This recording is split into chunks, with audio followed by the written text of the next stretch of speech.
चलिए स्टूडेंट, कल का जो एग्ज़ाम होने वाला है हिंदी का, उसका हम लोग वायरल पेपर देखने वाले हैं। हम लोग जितने भी स्टूडेंट हमारे चैनल पर न्यू हैं, वो सबसे पहले चैनल को सब्सक्राइब कर लिए। विषय कोड याद रखिएगा 101 और समय याद रखिएगा 1 घंटा 30 मिनट का समय रहेगा, तो आपको इतने में ही कवर करने पड़ेगा। तो चलिए बिना समय को नष्ट किए हुए अपना ऑब्जेक्टिव क्वेश्चन पर चलते हैं। कहता है कि भारत का पुरातन विद्यापीठ नालंदा शीर्षक पाठ के विधा क्या है, तो निबंध है। बिल्कुल राइट आंसर ये हो जाएगा। ग्रामीण गीत का मर्म शीर्षक पाठ के लेखक कौन है, तो यहाँ पे लक्ष्मी नारायण क्या हो जाएगा, सुधांशु। राइट आंसर यहाँ पे बी हो जाएगा। आगे ध्यान से देखिए, कहता है कि लेखक शिव पूजन सहाय रचित एकमात्र उपन्यास का क्या नाम है, तो यहाँ पे याद रखिएगा देहांती दुनिया। राइट आंसर हो जाएगा। ग्रामीण गीत की प्रकृति क्या है, तो ग्रामीण गीत की प्रकृति की याद रखिएगा अस्त्रयन हो जाएगा, अस्त्रयन हो जाएगा। बिल्कुल राइट आंसर यहाँ पे ए हो जाएगा। कहता है कि खड़ी बोली का प्रथम महाकवि होने का श्रेय किसको मिला है, तो याद रखिएगा अयोध्या सिंह उपाध्याय हरिऔध को मिला है। याद रखिएगा धूर, धूर शब्द का अर्थ क्या होता है, धूर शब्द का धूली। राइट आंसर हो जाएगा बी। गुरु गोविंद सिंह का जन्म कहाँ हुआ है, तो पटना में हुआ है। गुरु गोविंद सिंह का जन्म पटना में हुआ है। कवि मंझन ने प्रेम को संसार में किसके समान अमूल्य माना है, तो किसके अनुसार, तो अंगूठी के नग्न यानी नग जो होता है वो उसके समान। आगे देखिए, कहता है कि भक्त कवि रैदास ने अपने आराध्य के समक्ष अपने आप को क्या माना है, तो याद रखिएगा दिनहीन। दिनहीन मतलब गरीब। आगे देखिएगा, कहता है कि कवि रैदास की नज़र में ईश्वर की पूजा अर्चना के लिए चढ़ाए जाने वाला फल फूल जल कैसे है, तो कैसे हैं, तो जूठे और गंदे। आगे ध्यान से देखिए, कहता है कि नालंदा के किस आचार्य ने सबसे पहले 749 में ईस्वी में तिब्बत में बौद्ध विहार की स्थापना की है, तो आचार्य शांति रक्षित ने। राइट आंसर हो जाएगा।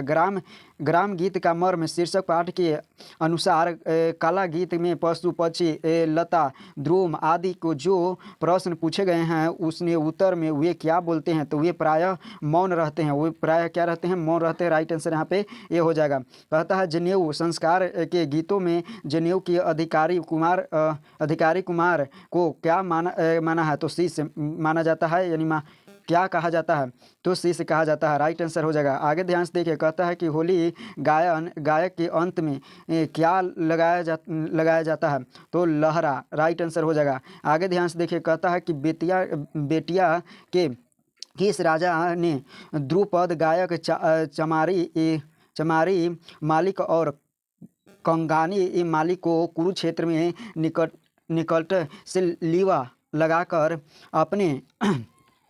अपने दरबार में रखा था, तो राइट आंसर यहाँ पे हो जाएगा राजा नरसिंह देव। यहाँ पे राइट आंसर हो जाएगा। कहता है क्षत्रिय गायक के किस रूप में गायक में बनैली राज के कुमार श्यामानंद सिंह ने सर्वाधिक प्रसिद्ध हुई, तो राइट आंसर यहाँ पे याद रखिएगा बिल्कुल ठुमारी गायक ने। आगे ध्यान से देखिए, ऊ का उच्चारण स्थान कहाँ है, तो ऊ वर्ण का उच्चारण स्थान ओष्ठ है। निम्नलिखित में कौन अनुनासिक वर्ण है, तो म हो जाएगा। निम्नलिखित में शुद्ध शब्द है, तो शुद्ध शब्द क्या हो जाएगा, तो यहाँ पे अस्थि, तो राइट आंसर हो जाएगा। आगे ध्यान से देखिएगा, ग्राम शब्द का विशेषण क्या होगा, ग्रामीण। राइट आंसर यहाँ पे बी हो जाएगा। कहता है कि खाने की इच्छा वाक्य खंड के लिए एक शब्द है, तो यहाँ पे बुझूसा। राइट आंसर हो जाएगा। मैंने आम खाया किस काल का उदाहरण है, वर्तमान काल। कहता है कि शब्द के बाद जो अक्षर या अक्षर समूह लगता है उसे क्या कहते हैं, तो प्रत्यय कहते हैं। आगे ध्यान से देखिए, कहता है कि खुशबू शब्द का उपसर्ग होगा, तो बू। यहाँ पे राइट आंसर क्या हो जाएगा, खू। यहाँ पे राइट आंसर क्या हो जाएगा, खू हो जाएगा। आगे ध्यान से देखिए, कहता है कि सरोवर शब्द का संधि विच्छेद क्या होगा, सर जोड़ वर, सह जोड़ वर। परीक्षा शब्द किस लिंग का उदाहरण है, तो स्त्रीलिंग। राइट आंसर हो जाएगा। जिस संज्ञा के एक ही प्रकार की वस्तु अर्थात व्यक्तियों का बोध हो उसे कहते हैं, तो व्यक्तिवाचक संज्ञा। राइट आंसर हो जाएगा। हाथ मलना मुहावरे का अर्थ क्या हो जाएगा, पछताना। आगे ध्यान से देखिए, कहता है कि अमावस्था शब्द का विलोम शब्द क्या है, तो यहाँ पे पूर्णिमा हो जाएगा।